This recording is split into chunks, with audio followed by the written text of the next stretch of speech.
दोस्तों, आज का हमारा विषय है अवतल दर्पण का मुख्य फोकस। उत्तल दर्पण का मुख्य फोकस, वक्रता केंद्र क्या होता है, वक्रता त्रिज्या क्या होती है, ध्रुव क्या होता है, मुख्य अक्ष क्या होता है, फोकस दूरी क्या होती है। Let's start.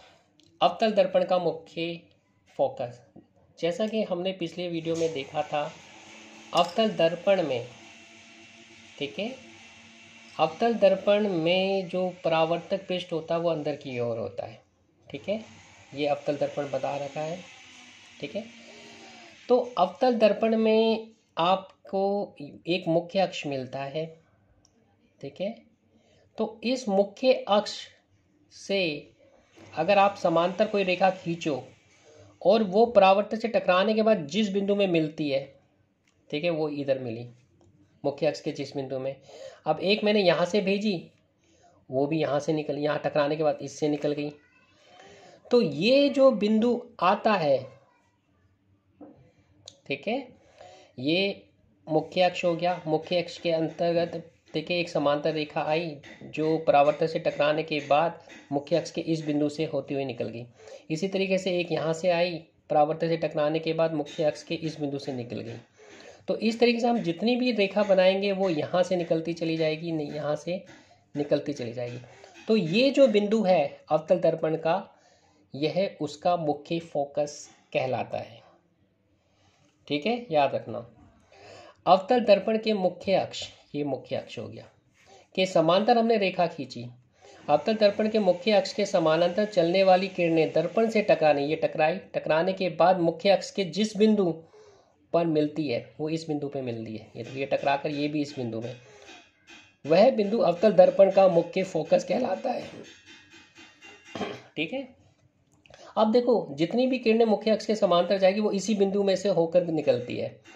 क्योंकि ये सभी की सभी समांतर किरणों को एक बिंदु में केंद्रित कर देता है, इसलिए इस दर्पण को, अवतल दर्पण को अभिसारी दर्पण भी कहा जाता है।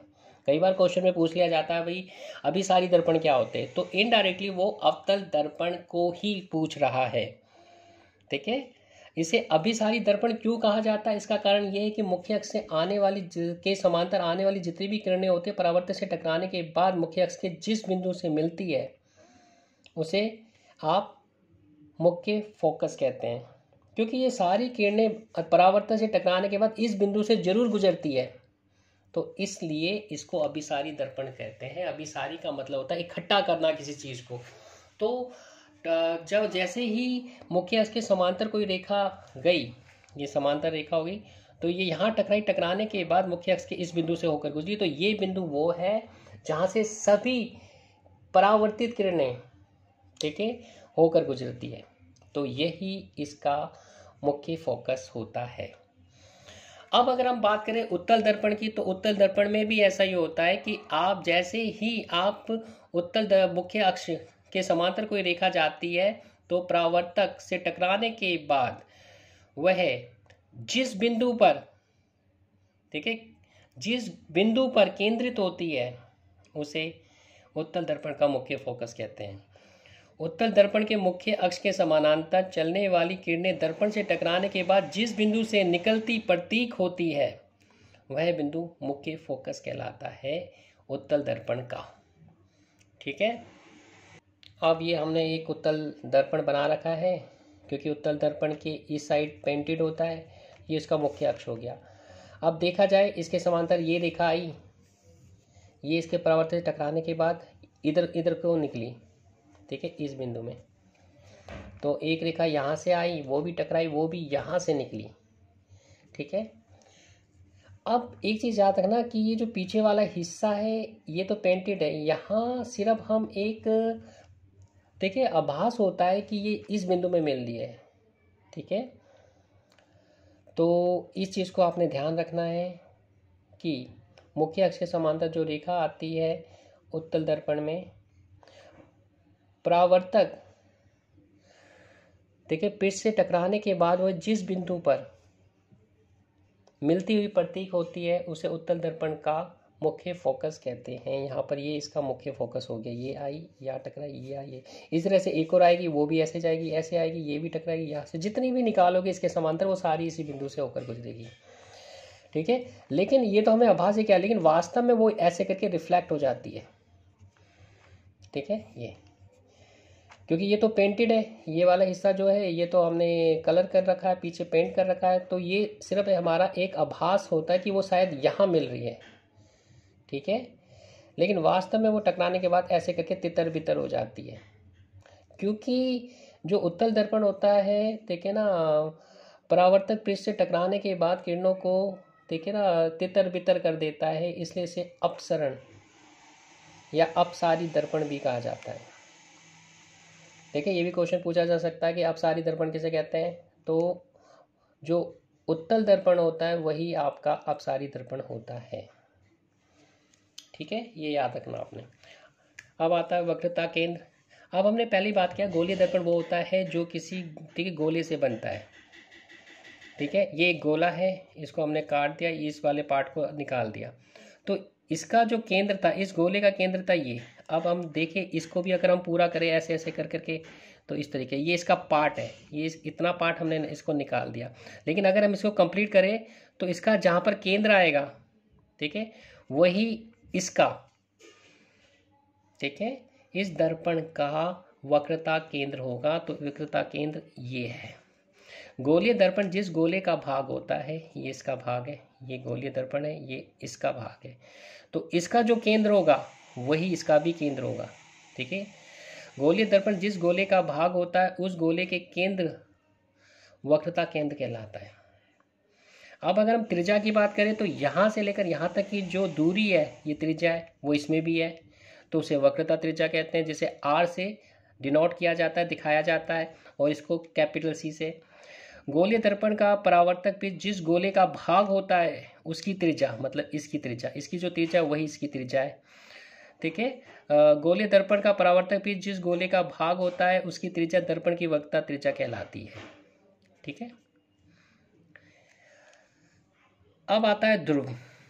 ठीक है, गोले को देखा जाए, गोला ये आपके पास मैंने दिया हुआ है, ये अवतल और ये उत्तल, तो इनको मैं इनका इक्वल एक मिडल पॉइंट निकाल देता हूँ। इसका मिड पॉइंट ये हो गया, ये इसका मिड पॉइंट हो गया। अब इसी मिड पॉइंट में से जो होता है इसका मुख्य अक्ष निकलता है। ठीक है,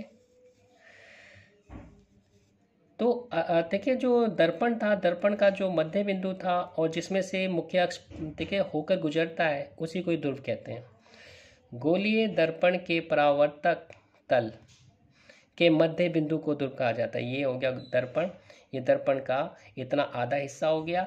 इस आधे हिस्से का जो बिंदु है जिसमें से मुख्य अक्ष होकर निकलता है उसे ध्रुव कहते हैं, उस गोले का। ये अवतल दर्पण है, तो ये अवतल दर्पण का ध्रुव ये हो गया, ये उत्तल है तो इसका ध्रुव ये हो गया, क्योंकि इसका जो मुख्य अक्ष है ये रेखा ये इसमें से पास होती हुई निकल रही है। अब आता है मुख्य अक्ष। वैसे मुख्य अक्ष हम बता चुके हैं अवतल और उत्तल में, फिर भी हम इसको ऐसे लिख सकते हैं, अगर सिर्फ मुख्य अक्ष पूछा जाता है, उनके साथ अवतल या उत्तल नहीं पूछा जाता कि मुख्य कि अवतल दर्पण का मुख्य अक्ष बताइए या उत्तल दर्पण का मुख्य अक्ष बताइए, तो आगे सिर्फ मुख्य अक्ष बताइए, तो आप ऐसे लिख सकते हो।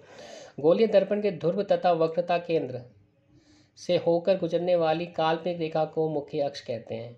अब हम बात करें, हमने ये दर्पण बना लिया, तो हमने पता है ये इसके ठीक है वक्र वो है, ठीक है ध्रुव है, क्योंकि ये इसका ठीक है मध्य बिंदु हो गया। इस मध्य बिंदु से हमने एक काल्पनिक रेखा निकाल दी। काल्पनिक रेखा, वास्तव में ये कोई रेखा नहीं होती, ये हम मान लेते हैं। तो इस काल्पनिक रेखा को ही मुख्य अक्ष कहते हैं। गोलीय दर्पण के ध्रुव, ध्रुव मतलब ये, तथा वक्रता केंद्र, ये वक्रता केंद्र हो गया। हमने पहले ही ठीक है इसमें चर्चा कर ली है, ठीक है ना। जो गोलीय दर्पण होता है, ठीक है ना, वो जिसका हिस्सा होता है, जिसका भाग होता है जिस गोले का, तो उसका जो केंद्र होता है वही उसकी ठीक है वक्रता केंद्र होता है। तो इसका हमने मान लिया ये है। ठीक है, यहाँ तक अगर हम इसको कंप्लीट करते हैं तो ये यहाँ कंप्लीट हो जाएगा। ठीक है, यहाँ पर इसका सेंटर आएगा केंद्र।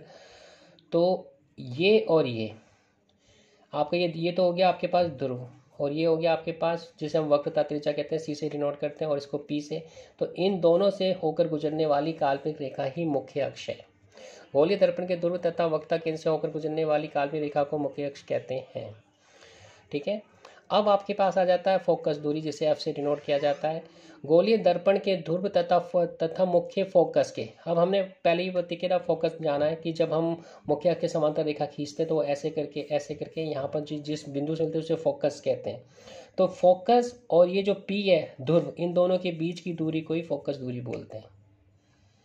ठीक है, दोबारा रिपीट करता हूँ, जो ध्रुव है और जो फोकस है, ठीक है, दर्पण का, ठीक है, ध्रुव और फोकस, इन दोनों के बीच की दूरी को ही फोकस दूरी कहते हैं। गोलीय दर्पण के ध्रुव तथा मुख्य फोकस के बीच की दूरी को ही फोकस दूरी कहते हैं।